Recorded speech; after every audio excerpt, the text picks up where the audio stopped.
Welcome back to my channel. If you guys are new here, my name's Adriana and I absolutely love to read. I share all things bookish content. I share my mom life, kind of some ins and outs of the things that I'm doing, how I refill my bucket and different things like that. Now today, well actually when I finished this book, which would be Sweet Heat, I knew that this book needed its own video for me personally.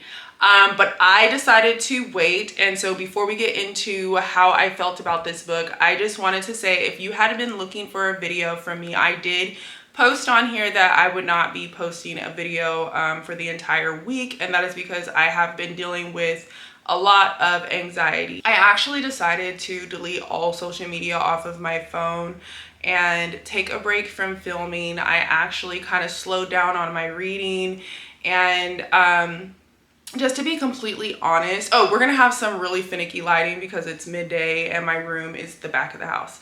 So anyways, I had like a full-blown anxiety attack and I decided to seek help. And today is Sunday and tomorrow will be Monday, and tomorrow will be my first appointment with a therapist to kind of get this anxiety under control. I've always had anxiety even since I was a younger kid, and so I know it's something that I have to like monitor and know when I need to tap in and get some help. So after losing my mother-in-law, I have felt myself spiraling and masking over the course of the last like 6-7 months now actually. So I just wanted to be honest with you guys about that. So if my energy seems low, it's because I'm trying to help myself not get into an anxious state. So I still love reading. I still love you guys. I still love creating content. It just, this thing that's hovering over me and the ups and downs of grief, just they come in waves and it hit me really, really hard. So I just wanted to share that with you guys and let you know that it's okay to like go get help or talk to people, be open with your spouse about it, because my husband literally, I don't know what I would have done without him. So yeah, also let's go ahead and move on from that part. I shared on my stories the last time that I was posting the Alani New Winter Wonderland. I'm gonna be honest with you guys. I'm not the type of person who's gonna share these because I never liked them. I always think they have a chemical taste, like nothing was good to me about them. But this is like a cranberry and I went hunting for this after I tried it and they literally had only one left and I was like, so I got this for the video, get me some little bit of energy, okay? And I'll give you guys a fall reading update too before we get into the review. I'm currently reading It's Different this time. It reads really easy and really fast, but I do feel like the plot line, I'm only on page 50, seems a little bit juvenile, like the behavior. So I'm not sure. I think this is a heavy miscommunication trope and that's not really my favorite. So we're gonna keep reading that and then I'm gonna go right into If It Makes You Happy finally. And that'll be the end of my fall reading and I'll share with you guys my plans for the holidays. So Sweet Heat. This is about Sweet Heat. This is not about this. It's not about this, even though it's really good. This is about Sweet Heat and it follows our characters from Honey and Spice. Now, to give you a preface, this is YA and it's following Kiki and Malachi when they are in college. I believe their last year of college. During this book, you meet the friend group, the friends of Kiki, the friends of Malachi, the new friends for both, how they all come together, how they're kind of like rivals and fake dating to lovers, and everything you think is copacetic, everything ends so good and you're so happy for them. Now, how I felt about this book when I read it was, in the very beginning, I thought that I was only going to give this maybe a 3.5, and I ended up falling in love with this story and the characters and rating it a 4 out of 5 stars. So when I saw that this book was coming out as book 2 and they were going to be broken up, I was thoroughly confused. Like, how did we go from this to this? And wow. Now, Sweet Heat is like almost twice the size of Honey and Spice. And when I tell you that Babalola did what needed to be done, and all of those almost, 500 pages were there, 477 pages were there for a reason. She went to town on this book. And it follows Kiki and Malachi, I think about, is it 10 years post Honey and Spice? So they go from being in their early 20s to almost 30 years old in this story here. And this book is taking place 3 years post their breakup. Now, I'm going to let you know right here, if you do not want any spoilers, I might accidentally put some spoilers in here, because I think that this happens to be one of the most lyrical, poetic, romantic books that I read in 2025.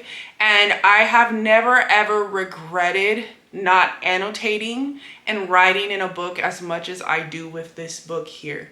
I took, I think, 7 to 10 days to read this book, not because I didn't like it. It took me that long to read it because I found myself rereading pages, rereading things over and over again. And once I realized that I should have annotated, I did go in my Goodreads account and start adding some of the quotes to my Goodreads account so that way I could go back and talk to you guys about it.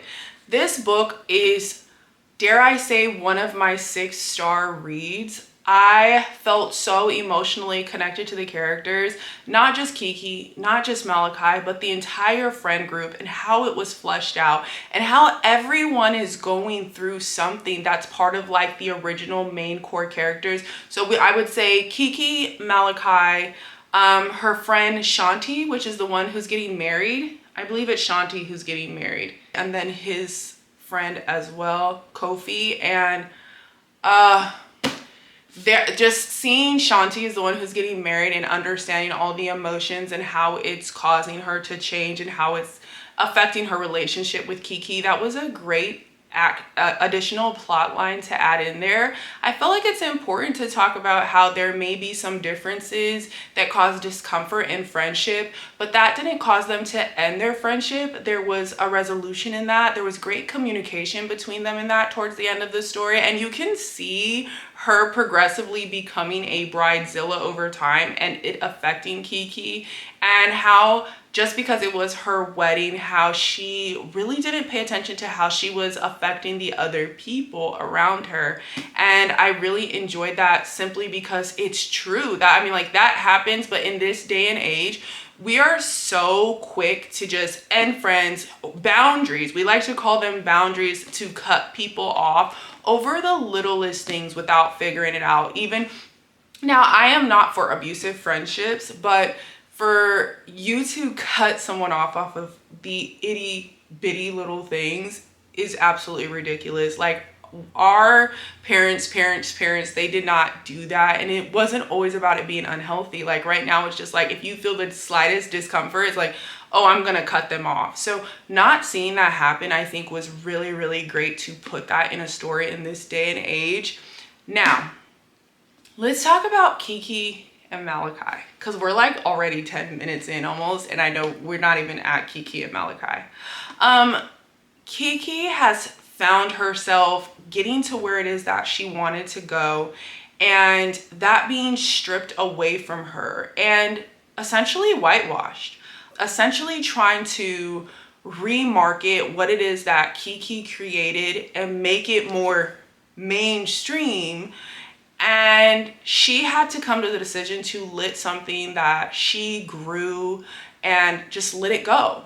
And then on the opposite end of the spectrum, you see Malachi actually has somewhat conformed to some things and let his career progress in that way after separating and going to the United States. Because this takes place in England, I believe, and Malachi has moved over to the United States. And those two people come together, and you kind of get a forced proximity situation because they are forced to work together when he comes back over for the wedding, and things progress over that time. So let me talk about the spice first. This book does have spice scenes in it as opposed to this, because this is YA and this is not.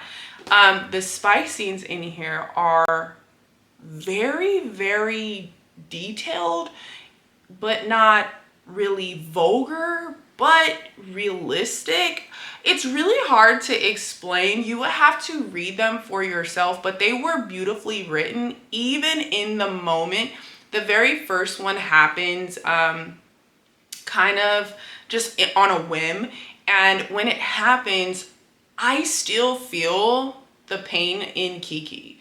And there are only, I think, 3 different scenes, but they're all beautifully done. So if you're the type of person who's not there just for the spice, in this 500-page book, it's not spice heavy, but it's well done. It's beautiful. It feels like it's meant to be a part of their romantic story. Also, another thing that I don't ever know if it's Bolu or Bolo. So you guys write the description of how you're supposed to say it, because I always say Bolu.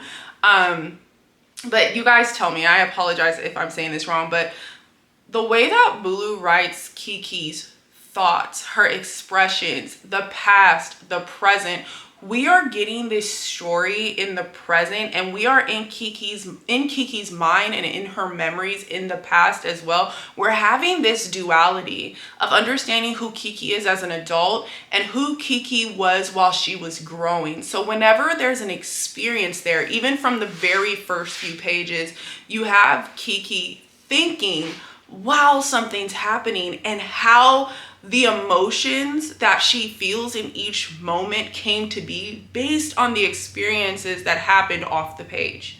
How her interactions with each character happened. And I just was like so taken aback by how I felt immersed in Kiki's mind. And I'm just like, wow, the growth that we got in this book from this book is crazy. I mean, it's absolutely crazy. I mean, Bolu can do no wrong. She literally, this book, I don't really read a lot of YA, and this book, by the end of it, I was like, wow. When we got in here, I was like, I literally feel like I'm reading a book of poetry and listening to Kiki. I feel like I know her and me and her interacting, and she's telling me how we got to where we got. What is going on? Why are you and Malachi not together? And the closer that we got to that part of the story, I was just like, wow. So once we got there and we find out that this book is actually dealing with grief. Yes, I did start this video talking about how I was going through my own form of grief. And so while I was reading this, I completely understood why Malachi became the way that he became. Like, as I think about my husband dealing with what he's had to deal with throughout the year and seeing the different phases or the day-to-day on how he might feel, understanding how Malachi ended up making the choice and acting out the way that he did is so realistic. It's so true. It might not feel good to read stuff like that, but it's important.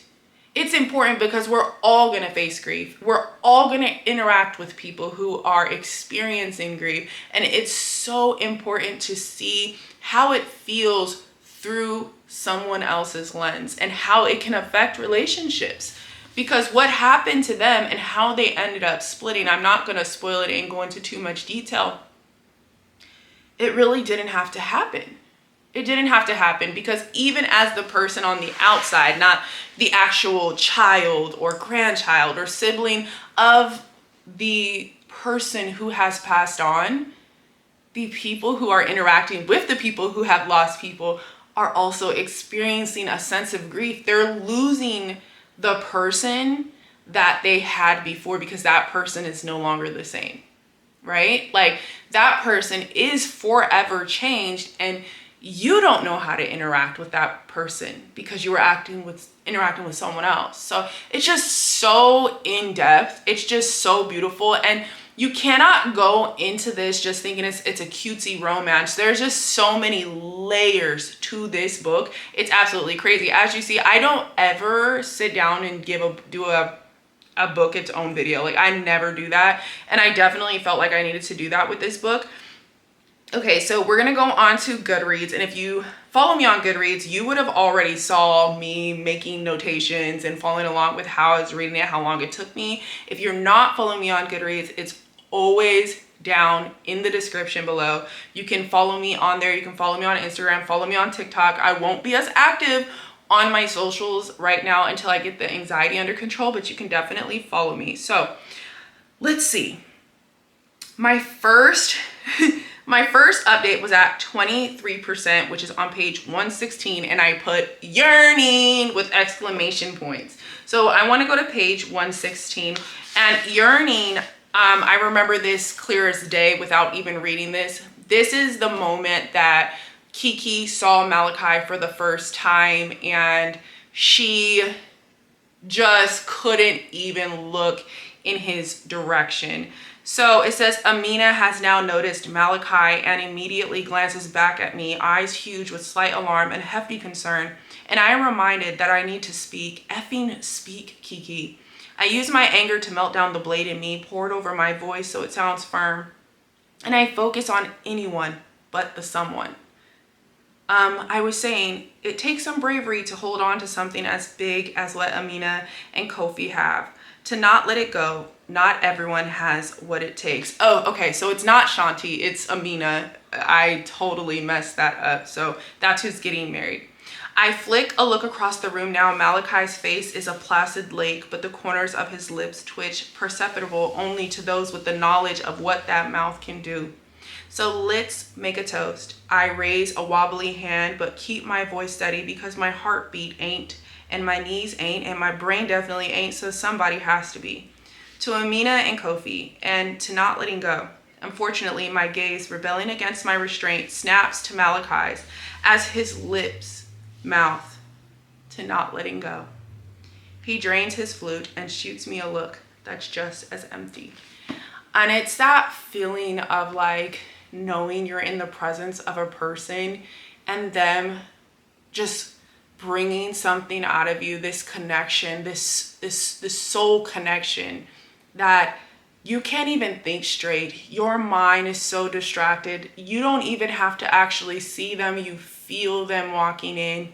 And I'm sure that all of us have experienced that moment. And I thought it was well done, very well done. And then we go in to page 143, and it says, I didn't need to do it with you because our relationship wasn't enough, because we were more than enough. That was Malachi. Because we were more than enough. Because our relationship wasn't enough. No, it was more. Like, it was just beyond what I needed. Like, our relationship is just, it's the most. It's just like, the descriptions in here are just so great. And I mean, they go on and on. It says on page 126, and as time went on, I healed further. I was terrified of regression, terrified of reinfection. So I kept details to myself. The writing, so that was the end of the quote, which I did put in my fall diaries, my reading diaries, and I notated, the writing in this is impeccable. The descriptions of love and love lost. The regression to going back and being in love with you, reinfection, you have infected me. Like the T virus, you can't get rid of that. Okay? Resident Evil T virus, you are infected. Like, you cannot get rid of that. That is the description of the love that Kiki has for Malachi. And I just absolutely love that. It says here on page 246, my bones are starting to slip into the satin of our words, smoothing around each other even when they were jabbing. Me, the poetry in this book is endless. It truly is. Oh, okay. So this part, page 320, I didn't even have enough space. This is why I need a Kindle, you guys, to write this. because you only have a certain amount of characters. So if you want to follow along, this is on page 320. You can notate this for when you read it. I think it's a definitive, persistent thing that you can feel and touch and bite into, and it colors everything. Everything. You can't fold it away in a convenient place. You can't work around it. You choose it. You keep choosing it, and it becomes part of who you are. And that's a good thing, because if it's right, it's built from who you are anyway. Parts of your spirit and parts of the other person's spirit coming together to make this little world for you both. It helps to power you navigating the world around you.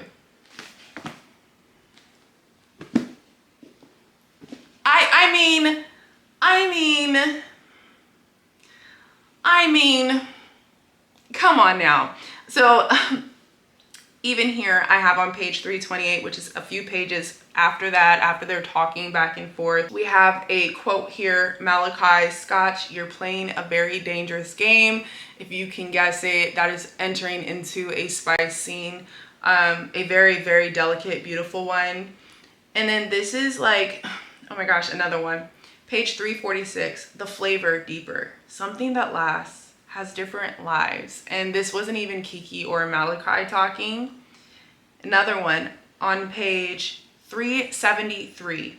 Our love flaring like a star on its dying breath. And even then, every part of my body is reaching towards him. Even as everything feels like it's going to be gone, I am still reaching for him and him alone, even like a dying star. Like I am still shooting towards him. My love for him is endless. It knows no bounds. And one of my favorite quotes in the entire book on page 425 by Malachi is he says, "You're my abundance." Wow. Like if you think about that, like as a man saying you're my abundance to a woman, what a beautiful thing, right? Like for a husband to say to their wife, right, like you're my abundance, that's a gift. Like that is crazy. Let's look up the actual full definition of the word abundance. A great or plentiful amount, the condition of being rich in supply, the degree of plentifulness. Like if you made it this far, this is so important for you to learn that you should be someone's abundance, their richness, their fullness. They feel so whole and so great with you. They feel full, like they have so much. You are so much. You are enough. Like that is just so beautiful to me. Like I was like, what are these words that Bolu is writing for us right now? Okay, sorry you guys, I had to get this remote because I was like, the lighting is crazy. I'm gonna be a little orange, but that's fine. The light is like going down back here, but just like, what is Bolu writing for us right now? Like we are so blessed to have these words that she gave us, because the fact that she's letting us see the yearning between two people, it's just not just Kiki yearning for him or him yearning for her. It is both ways. And wow, I just think it's so great, so beautiful, an amazing story. And wow. If you made it this far, please tell us in the comments a book that made you feel this way. Like I would love to see some real hardcore love stories that made you feel this way. I'm not talking about just fluffy or just spice. I'm talking about something, it can have a mixture of both, that really got you thinking, got you taking notes, just got you just like getting a whole new outlook on love and what that is. What is that book for you? So, absolutely amazing. Definitely one of my top romances of the year. Might even be the best romance that I read all year long. Such an improvement from Honey and Spice. This is still a great book, but the wow, the growth in this author was phenomenal, and I just cannot wait to see what she puts out next. And I hope that you guys continue to follow along, support me in my journey and my honesty, and I will continue to do that for you guys. I really try to make sure that I'm being as honest while still keeping a little bit of things to myself as I possibly can be, but I never want it to appear to other moms as though everything is perfect and everything is figured out, and then that's the end of it, because nothing in this life is linear. We can learn that here from this love story, as we thought that everything was great and copacetic, and we learned that dips, mountains and valleys, and lots of plateaus and ponds and just lots of things happen. And wow, so great. I cried in this story. It really got me thinking about a lot of things, but I definitely cried when Malachi talked about the grief and everything that happened with his father, which you will learn who his father is here and how many strides happened for this family. And that's something that that happens in life, is you may find yourself just going so great, like everything is going so good, right? Like after a hard time, that's what we learned here. And then you have a hard time. That roller coaster drops, it goes down that drop, and you've kind of got to go back around till you get back to the starting point. And I loved that, and I'm going through that in my own life, and I really hope you guys take the time to read this story, understand this story, understand these characters, because it's a beautiful, beautiful, beautiful story. A story about love, a story about friendship, a story about found family, a story about grief and love lost and mistakes, and sometimes those mistakes are never redeemed, and that's just the story of life. So before I continue rambling on, thank you so much for being here. Don't forget to like, don't forget to subscribe, and until I see you guys next time, happy reading.